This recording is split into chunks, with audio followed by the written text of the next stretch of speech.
Good day, everyone. Aliii here, Safi Financial Network, March 17, 2025. Another daily analysis. Market just continuing its bounce to the upside, S&P 500 daily chart. So we just got another green bar today, 54 units to the upside. S&P 500 close above 56.66, just by 10 points. After hours, still keeps itself positive. So which is kind of like a bullish development for the market. There are lots of resistance up there, so you will see that for this bounce, you will see that the higher shadows are going to be stretched like this or like this, but market, at least for the couple days, I would say, it can trust higher, but I'm not sure about the future. There are lots of scenarios people are talking. One scenario is going to be we are kind of like waving down, up, and then continuing to the downside. Potentially, we are going to form the bottom by months of June, July, or even May. So that would be the first scenario that I would like to say that's going to be probable scenario. Another scenario is going to be market just formed the bottom. We are done with the correction. We finished our correction here, and this is the bottom. This is the final bottom, and we are heading to a new all-time high if we get above this level, which is going to be 58.21. So all these scenarios are talking about the bounce, and this bounce can stretch up to 5800 to 5891. So this is the scenario that I have. I'm looking at the market at this level, especially S&P 500. So this is my box, and this is my decisive area, folks. So if we get above 58.91, I would say at top of this box, then I would say the correction is over. So even if we are getting another low, we are not going to take out this low. So it's going to be higher low for a nice rally to the upside. But if we get back up to here, to this area, to this box, and reversing to the downside, especially if we get below 57.43, then that would be kind of like the first scenario that I was talking about, which is going to be the bearish scenario. We are heading down to 5,000 area. So we will see how it goes. It's very, very hard to predict how market is going to be reacting. Lots of Elliott waves. I've seen that in YouTube. They're talking about new all-time highs coming. The other Elliott waves experts, they're saying, okay, this is finished and we are heading to a secular bear market or something like that. And both of them relying on the prediction about the Elliott waves. I'm not Elliott wave expert. I'm just looking at the market price action and also supply and demand area. Right now, we got into a very nice demand area. However, lots of damage has been done in the structure of the bullish momentum. You see that we take out this pivotal point, and we are just getting down to this one. And when we got pretty close to this one, which is September 2024, we got bounced back up. So I would expect market still can go lower. And that's kind of like the scenario that I have. If we get back below this pivotal point here about 5,300, then we can go all the way down to 4,800 even. And we are still in a bullish momentum. So if you just zoom back, here's your trend line, and the initiation of this trend line going back all the way to bottom of the COVID crash. This is 2022 October, and then we are getting into some kind of like a May, a June, kind of like a bottom here, and that would be kind of like very foreseeable scenario, as I said. But all in all, it depends on how market is going to react to this level. If it goes higher above 58.91, then we are heading to a new all-time high. No question with that. But if we are getting back to the downside after reacting to this level, consolidating, rejecting 58.91, and getting back to the downside, that would be kind of like the bearish scenario that I'm thinking. So we can go all the way down to here to this area, and that would be a fantastic bottoming formation in months of June, which kind of like a fulfilled 20% correction. Lots of people are talking about the bear market. You will hear lots of negative news about the market, but that's going to be the bottoming formation for a second year, for the second half of year rally to the upside, potentially even to this double top here. So we will see which one is coming. We are not forecasting. The only thing that we are keep an eye on it's going to be this level. So this is going to be the decisive area, how market is going to react. and how market is going to guide us for the future down the road. Moving on to the Nasdaq, it's kind of like the same scenario here. So let me just clean this Fibonacci retracement here. We can head to 20,600 to 21 even thousand area. And that would be kind of like the scenario that I'm looking at. But after that, it's very hard for the market to just run through to new all-time high, considering all these resistance here. So there are lots of uh, I would say pivotal points here and market forming lots of supply areas. So this is one of the most important ones. So we got into election pivot. Here's the election pivot. And even we break through below this. So right now we try to recapture, market tries to recapture this election pivot, which is very, very important level, 20,000 area. That's the important level for Nasdaq. So that's why technology was kind of like a lagging today compared to Russell 2000, compared to large cap, which is Dow Jones Industrial. So keep an eye on this. If market can breaking through above this 20,600, then we are going to see the consolidation potentially for a rally to this double top, triple top, whatever you want to call, or even new all-time high.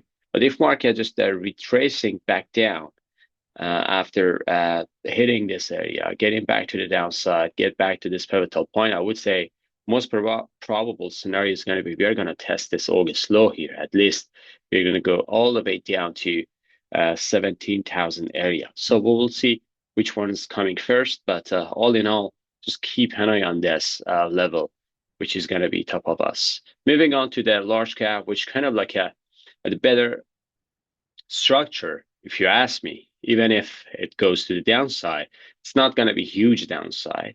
So Dow Jones heading back to the upside, starting this with positive, very, very interesting level for Dow. And this is the second day, like the other indexes, rally. And we got into this important pivotal point, September 2024. Very, very important level just because this pivot, runs to new all-time high, come back again, runs to new all-time high. So right now we just got this area for the first time. This is a fresh zone. We are expecting a bounce. The bounce is getting into immediate resistance here. Potentially we're going to see some kind of like overbought reaction tomorrow, but it's going to be just a consolidation. If we recapture SMA 200, 42,100, then we can get back up to 42,900, which is going to be another 1,000 level for Dow Jones. This is going to be substantial. But after that, I would say 43,000. That's going to be the area that I'm just looking at. If I want to just to make it clear here. So this is the area that I'm looking at, 43,100, 43,000 area. So that's going to be very, very important level for Dow Jones. If we break through, that would be kind of like very solid breakout to the upside. But this, remember, we were talking about this apex pattern. So either breakout is going to be aggressive. Unfortunately for bulls, we breaking through to the downside. So that was kind of like a sharp sell-off. But right now, when we are heading to this area, it's going to be huge resistance here. So 41 to 40, I would say 3,000 area. That's going to be very, very, not 41, 43,000 area. That's going to be a very, very strong resistance here. Just lots of supply area monies are selling this just because lots of people were buying, and when they're getting to the break even, they're going to sell and run away from the market. So we'll see how it goes. Moving on to gold, which had another positive day today, nicely consolidating right now. It's just a closing new all-time high, close new all-time high, but not new all-time high. We're pretty close. We are just getting above 3,000 area again. And I would say gold is just starting its momentum to 32, 3,300 down the road, even 3,400. That's going to be the possible scenario. Silver does not follow gold today, just kind of like a choppy, but this dragonfly doji means we are still consolidating here. I believe silver breakout has not started yet, because if it starts, it's going to go above this 34 and then getting back all the way up to potentially $40 to $44 for silver. I would say miners and metals are going to have a fantastic move down the road. Crude just getting back to the upside today, but rejected this $68 area, still lower high, lower low. So this is kind of like the bearish trend line, and crude, if it gets to $70 area, we should see some kind of like a sellers coming back. I would say potentially, if everything goes well tomorrow with President Trump and Putin discussion, so on Tuesday, if they resolve everything, that's going to be huge positive news for market, stock market at least, that can continue to the upside.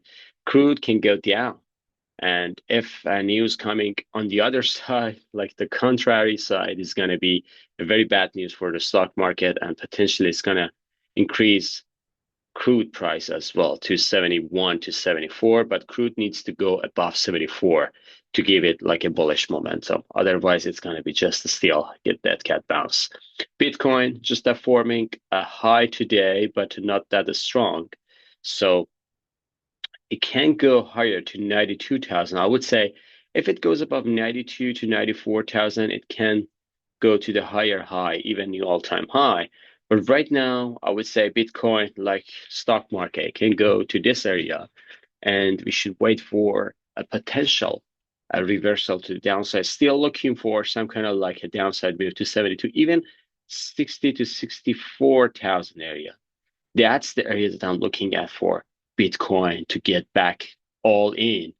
Right now, I don't have any crypto. I'm waiting for a better pattern to form to give us better signal for a buy or sell. Right now, it's just no man's land for me. I'm waiting for next deep down, potentially to 64,000 area. As I said, this is going to be my favorite zone to buy.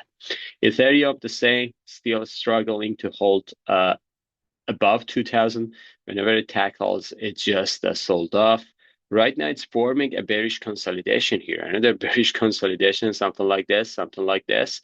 So we may see another drop for Ethereum, which is going to be bad news for crypto. All in all, I should say Bitcoin and Ethereum needs to follow each other. Otherwise, it's impossible. One going up, the other one is going down. That's going to be very short term. Bond yield just heading to the upside, close about 4% today. This is going to be in dead cat bounce. I would say 4.20 is coming, but that would be a sell. Treasury at the other side, it just pop up today.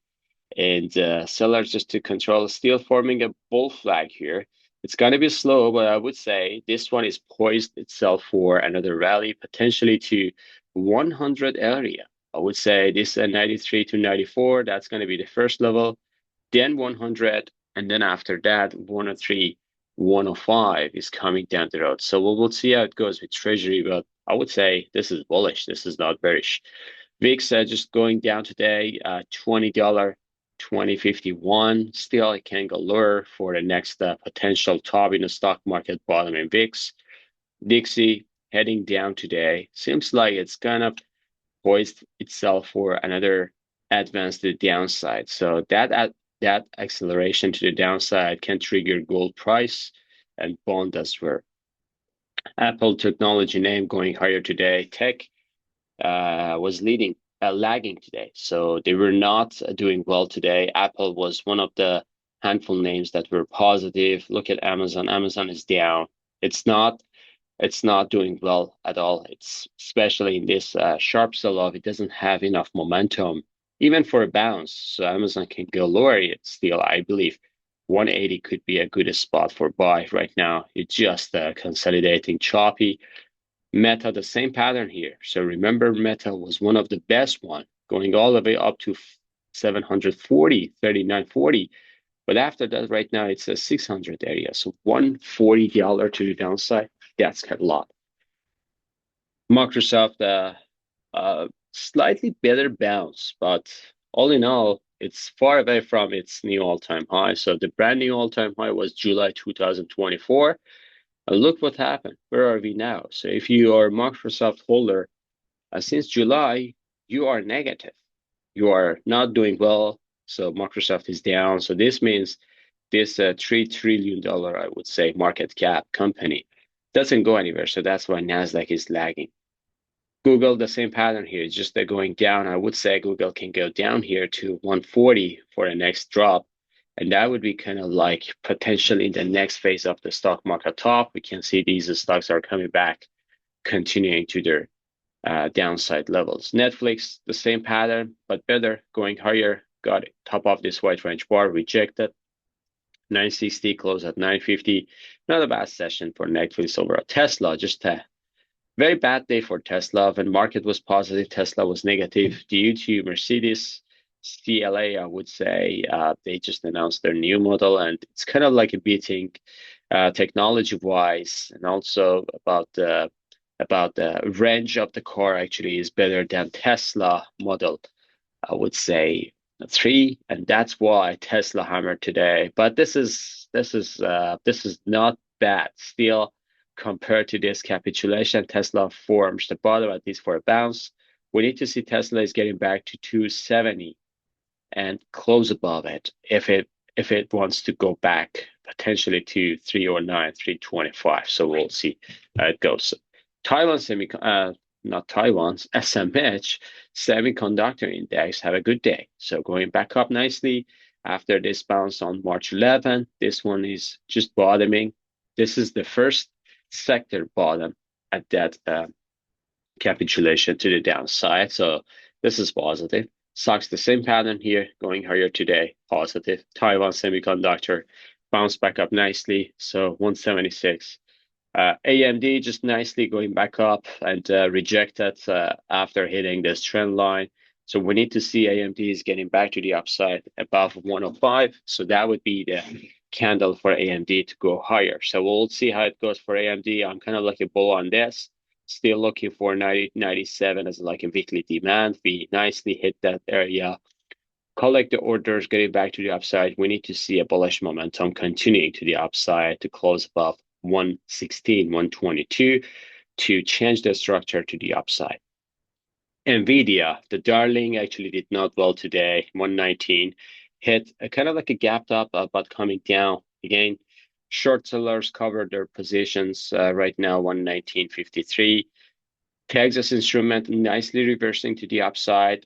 Middle of this wide range bar rejected. I believe Texas can go to 188, and that would be kind of like the scenario. Here's the gap. Here's the gap. You may see a reversal, but right now we'll give it a benefit of doubt. Lam Research going lower today, but not a bad price action. Overall, I would say Lam needs to get above 80 to get back to its bullish momentum. Financials, they did great. So XLF, Financial Spider getting back to the upside, $49 up. KBE large cap bank ETF 53.16 close. KRE 57.13 close. And JP Morgan getting back to the upside. Goldman Sachs nicely getting back to the upside, rejected by this trend line. We'll see if it can go higher to 580. Bank of America have another bullish candle today, so it goes up $43. That would be short-term resistance there. And Wells Fargo just getting back to the upside, 71.08. And it can go higher to $73. So we'll see how it goes. GDX, fantastic momentum, folks. Look at GDX. It's pretty close to new all-time high, so we will see if it's going to break in through to new all-time high. I would say $50 to $51 is coming down the road. GDXJ, the same scenario, great move, breaking through above this October 2024, great move for GDXJ. AEM nicely heading to new all-time high, 105 today. Fantastic move. Newmont is heading back up nicely. So $50 to $51 could be a scenario for Newmont. Gold Barrick just getting above this pivotal high here. So it can go higher to $21. And XLE, which is Energy Spider, nicely breaking through. We need to get another confirmation on $91. If it goes above this, I would say XLE can get back to potential even new all-time high or testing these highs here. So we'll see how it goes. I would say gold miners and energy names are getting back to their bullish momentum. Exxon, the same scenario, just got into this final kind of like high here, the one that we were expecting for the first target. And the second target is going to be 123, 124. So we'll see how it goes. Chevron is getting back to the upside as well. 150 at 72 is fantastic scenario for Chevron right now. We are getting above 160. If it goes above 160, that would be kind of like a rocking to the upside. This is a weekly consolidation bull flag, and we can go higher above 160 to 166. That would be a fantastic scenario for Chevron. So we'll see how it goes. All right, folks, I believe I covered everything. If you like this video, please smash the like button, subscribe to our channel, and have a good one. See you on the chart.